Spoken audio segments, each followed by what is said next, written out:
Welcome to today's edition of Sycapedia. Today, we're going to be reviewing a book recommended by Phila Machiavelli on Instagram. The name of the book is The Richest Man in Babylon. Okay, so we'll jump right into it.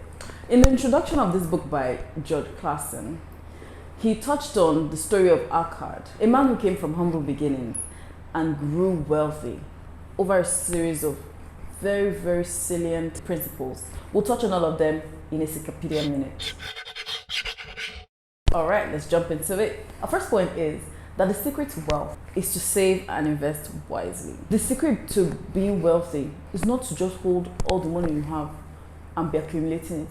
And it's also not to spend it all and acquire assets. It's somewhere in that balance in between. The next thing he really touched on in the book was admitting to knowing very little is actually wisdom. So you and I need to be able to realistically assess our knowledge base and seek for knowledge where there are gaps. You know, all these get rich schemes, they're not the way to go to be wealthy.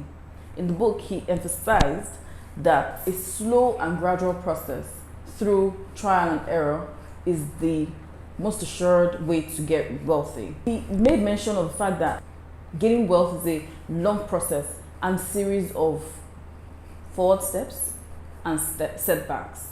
You try, you fail, you try again, but this time from a place of knowledge, avoiding all the mistakes you made in the past. You see, it's really through a process of adaptation and learning that you gain the knowledge base to be able to accumulate wealth. The next important point I want to underline in this book and the principle that he emphasized was don't just work for things that you can afford today.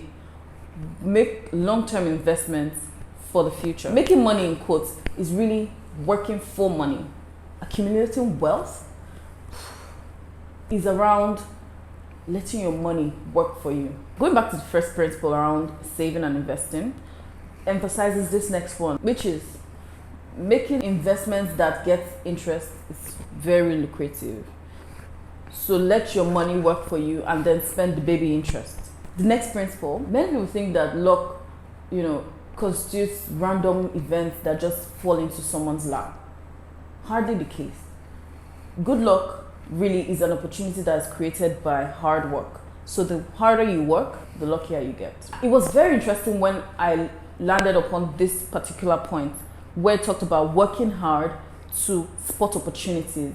So you would not just wait for opportunities to come and knock on your door. You actually open your eyes to look for opportunities and then seize the day. Carpe diem. Finally, I think this point was very salient and that's why I'm going to emphasize it. It talks about, making rational choices about our expenses. Is it important? Can it be delayed? Questions to ask. If you don't take anything from this book, take away this one point. A part of all you earn is yours to keep. Till next week. See you then.